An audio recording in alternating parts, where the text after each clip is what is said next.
Olá, meu nome é Daphne e eu faço parte da IDAC de Águas Claras.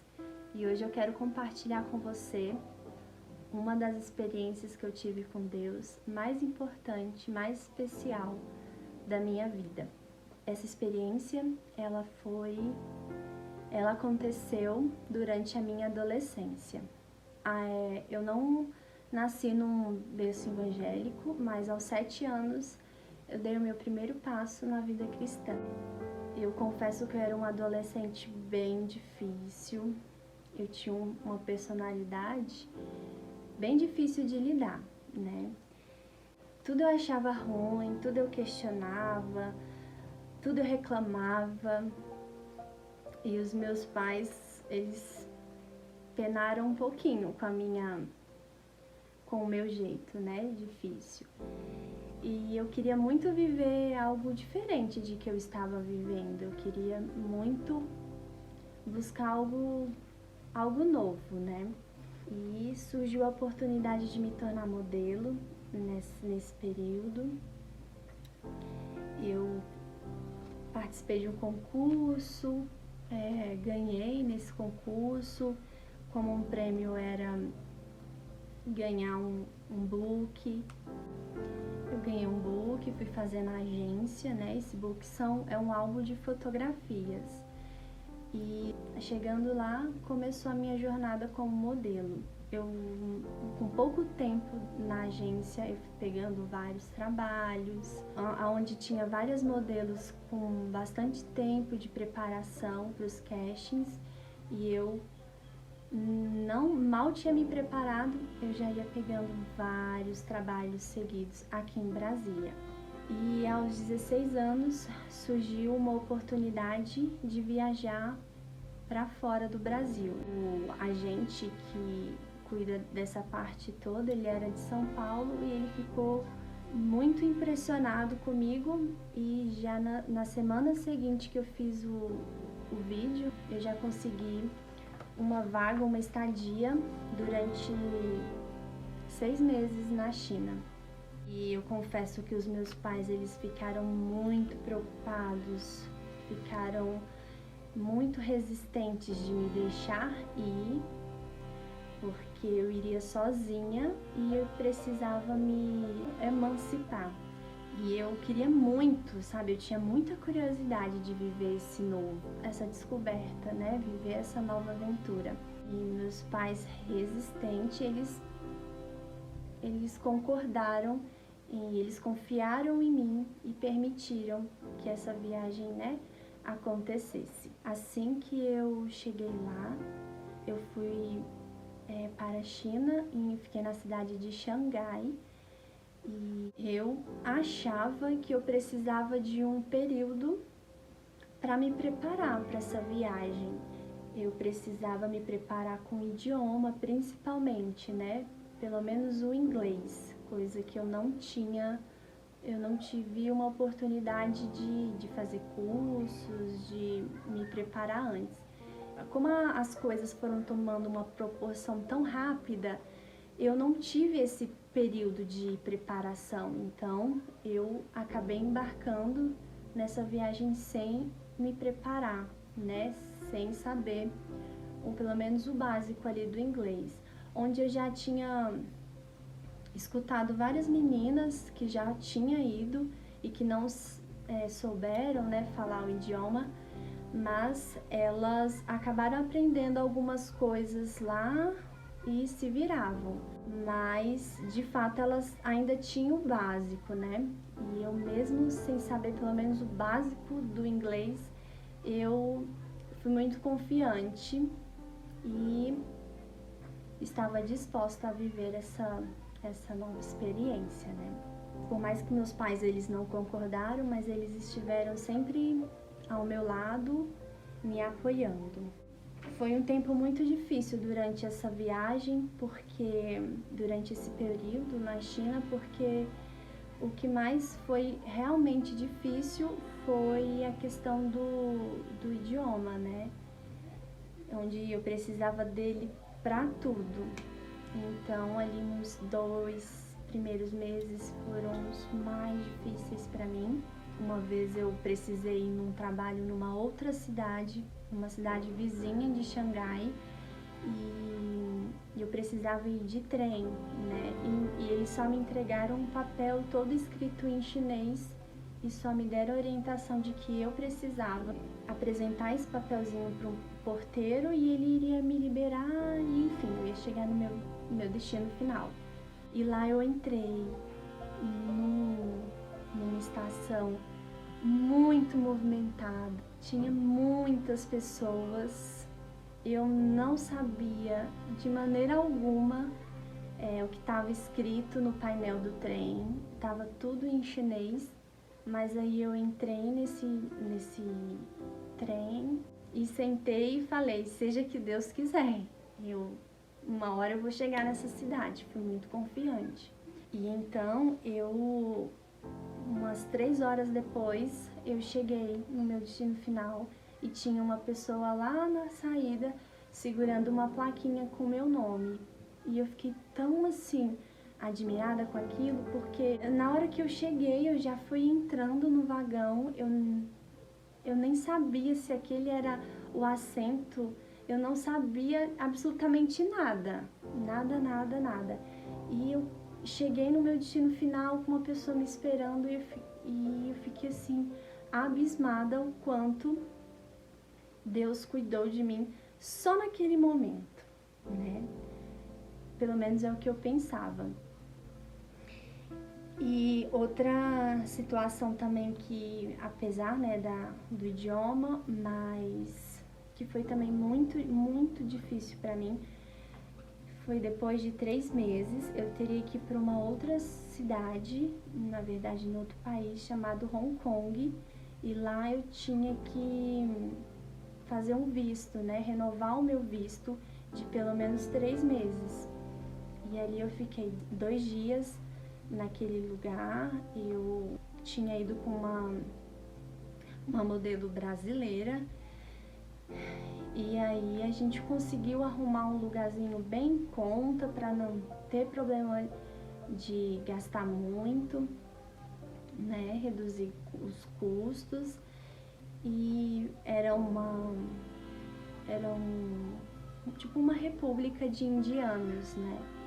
Então eu me lembro que foram 2 dias muito difíceis que eu fiquei naquele lugar.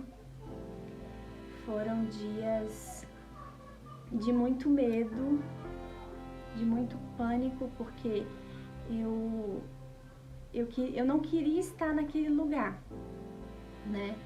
Mas eu tinha que estar e eu queria que aquele tempo logo passasse, acabasse e eu retornar de novo para minha cidade, né? Para Xangai. E foi muito difícil esse período, foi muito difícil esses 2 dias. E assim, a comunicação com os meus pais lá na China era mais complicadinha ainda, porque eu tinha que discar pelo telefone, mas eu não conseguia fazer isso todos os dias, e eu também conseguia pelo Skype, mas eu não levei um computador, e eu usava de uma amiga de quarto, né, e ela me emprestava e eu conseguia falar ali com os meus pais, mas aí ela logo precisava, né, usar o computador dela, então eu tinha alguns minutos ali para falar com eles. Graças a Deus, Deus foi muito bom e colocou 5 brasileiras no meu apartamento, então eu não, em relação assim à casa, eu tinha elas para me ajudar, mas quando eu saía para fazer algum trabalho, aí elas já não podiam ir, né? E aí era bem difícil, né? Porque eu não tinha como contar com elas. E aí eu tinha que me virar, né? Eu fazia de tudo para me virar, mímica, eu inventava tudo. Eu tinha um celular da agência e ele era bem simples, ele não tinha Google Tradutor, nada disso. Foi em 2009, então não tinha tanta tecnologia como hoje, né? Mas não era tão fácil como é hoje. E assim, eu passava esses dias difíceis e eu chorava muito. Eu ficava, meu Deus, o que eu estou fazendo aqui?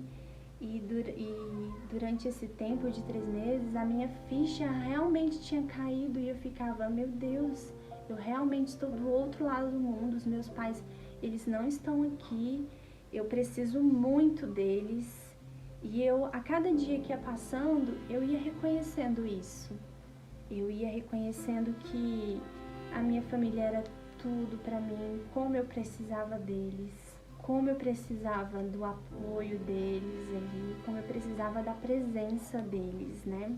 E principalmente eu precisava da presença mais ainda de Jesus, coisa que eu não buscava muito a Deus, né? Eu fazia as minhas orações ali simples, mas nesse momento difícil que eu estava vivendo ali, só passando toda essa dificuldade, eu fui tentando buscar mais o Senhor, né? O tempinho que eu tinha ali, eu lia alguma coisa da Bíblia, ou escutava uma música, mas também foi uma época que eu fui muito influenciada pelas minhas amigas, né? De quarto, e graças a Deus que tinha uma outra brasileira que morava no apartamento que era cristã e que ela me convidava a assistir algum vídeo de culto da igreja dela, que o pai ou a mãe gravou e conseguiu enviar para ela por e-mail, e eu conseguia ver. Então, durante esse período, eu fui percebendo de que eu precisava sim me apegar a esse Deus, mas eu ainda tinha dificuldade. Eu confesso que eu tinha dificuldade de buscar o Senhor, né? E aí eu precisei passar por mais alguns meses só enfrentando os desafios para conseguir, né, em determinado tempo, ou mudar de cidade ou retornar para casa.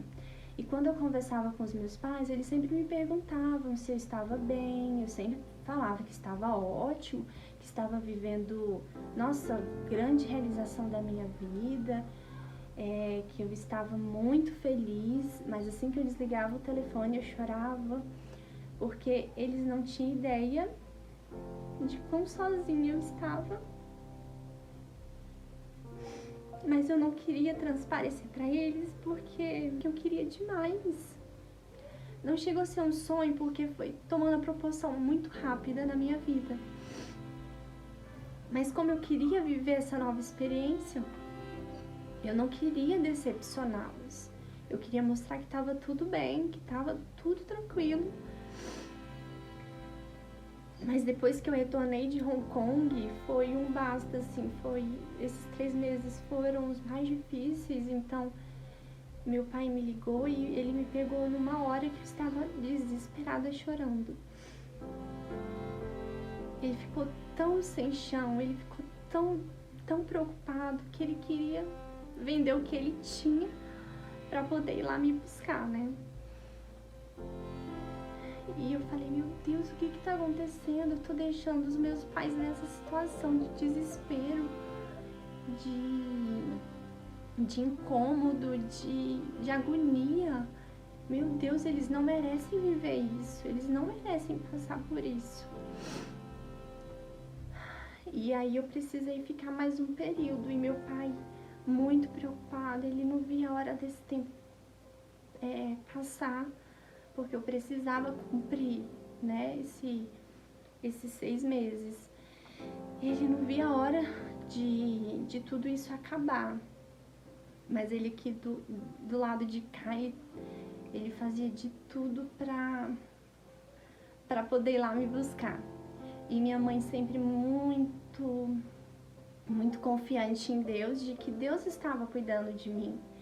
Ela, minhas irmãs, sempre me mandava uma mensagem quando a gente se falava, elas sempre me acalmavam e eu não conseguia mais esconder, né? Depois da saída de Hong Kong, eu não conseguia mais esconder o quanto eu estava preocupada, o quanto eu não conseguia me comunicar.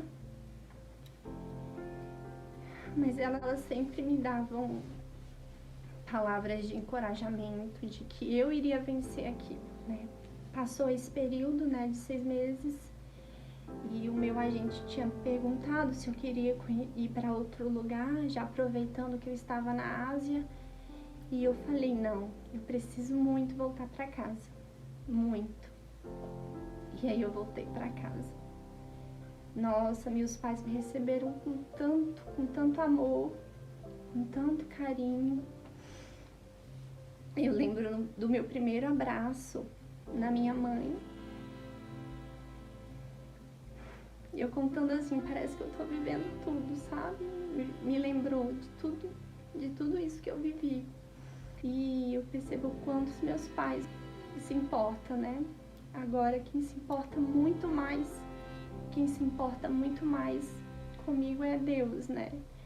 E foi preciso desse período difícil para eu reconhecer de quem estava atrás de tudo isso era Deus, né? E eu não citei lá na frente, mas antes dessa viagem, Deus já tinha revelado para mim de que Ele não queria isso para mim, de que Ele não queria permitir essa viagem, de que esse não era o sonho de Deus para minha vida, mas Ele iria permitir porque eu queria muito, mas eu ia voltar. E eu confesso que eu não fiquei muito feliz com isso, porque eu queria descobrir novas coisas, eu queria descobrir novos lugares, eu queria viver várias coisas. E eu falei, não é possível, não, eu acho que Deus ainda vai mudar. Deus vai mudar essa ideia maluca. Eu quero viver novas coisas, né? E eu não queria entender que aquilo ali não era de Deus. Então foi preciso eu passar por toda essa dificuldade e enxergar de que Deus não queria aquilo para minha vida, né? Ele tinha outros sonhos para minha vida. Então, a partir de quando eu voltei para casa, a partir daí, eu dei o meu primeiro passo de buscar ao Senhor. Eu queria buscar esse Deus de que cuidou tão bem de mim, porque quando eu estava lá, minha mãe sempre lembrava, filha, você não está sozinha, o Senhor está com você, Ele está cuidando de você. E eu, tá mãe, tá bom, mas aos poucos eu fui percebendo de que realmente Ele estava comigo, de que Ele estava provendo todas as coisas, né? Eu já fiquei presa num elevador durante 10 minutos, era um elevador de carga, que eu fui numa fábrica fazer um trabalho, e lá eu fiquei, não tinha nenhum botão, assim, só tinha 2 botões. E eu batia e eu gritava em português, em inglês, e nada, não resolvia. Eu estava já toda suada e não abria a porta. E ali eu falei, Senhor, pelo amor que o Senhor tem a mim, por favor, abre essa porta, sabe? Abre essa porta. Eu reconheço que o Senhor cuida de mim, eu reconheço que o Senhor me ama. E ali eu fui me acalmando e a porta se abriu. Mais uma experiência, né? De que Deus estava ali cuidando de todos os detalhes. Ele só esperava, Ele só queria uma oportunidade, né? Para eu poder buscar ao Senhor. E eu dei esse primeiro passo, né? E eu queria conhecer mais desse Deus que cuidou muito bem de mim, que zelou muito pela minha vida, que me levou e me buscou em segurança. E dessa vez eu compreendi, né? Em Josué 9, diz, não fui eu que ordenei, seja forte e corajoso. Não se apavore nem desanime, pois o Senhor, o seu Deus, estará com você por onde você andar. E esse versículo, ele sempre andou comigo, né? Desde a partir dessa viagem até hoje, no momento em que a rotina ou o dia a dia é difícil, eu me recordo dele e eu percebo que eu não estou sozinha, que o Senhor está comigo, né? Esse versículo me fez enxergar o quanto Deus me ama, o quanto Ele se importa comigo, o quanto Ele cuida de mim, né? Então eu procurei muito ao Senhor. Quando eu cheguei, eu procurei muito ao Senhor. As minhas orações já eram diferentes. Nos cultos eu não estava ali só por estar, porque minha mãe estava ali com as minhas irmãs, mas eu procurei buscar mais profundo esse Deus, né, que me ama tanto. E essa viagem me fez enxergar e perceber da forma que eu agia com a minha família não era tão agradável, né? Não estava deixando eles felizes, né? Me fez tomar uma outra posição, né, de filha. E o primordial dessa viagem foi conhecer melhor a Deus, né? Buscar mais Ele. E para finalizar, eu quero encorajar você que mesmo passando por momentos difíceis, passando por momentos que você se sinta só, mas perceba nos detalhes de que Ele tem cuidado de você, de que Ele tem poupado você do pior, né? E procure buscar o Senhor de todo o coração, sabe? Buscar a conhecer de fato quem quem é esse Deus que tanto se importa, que tanto ama, que tanto cuida, né? Lá em Jeremias 29:13 diz: E buscar-me-eis e me achareis, quando me buscardes com todo o vosso coração. Então, a partir daí, eu pude ter uma nova experiência com Deus, um novo começo com Deus, né? E eu quero te dizer que vale muito a pena buscar o Senhor, vale muito a pena servir a esse Deus, né? E hoje, graças a Ele, eu tenho colhido grandes frutos, né, dessa busca.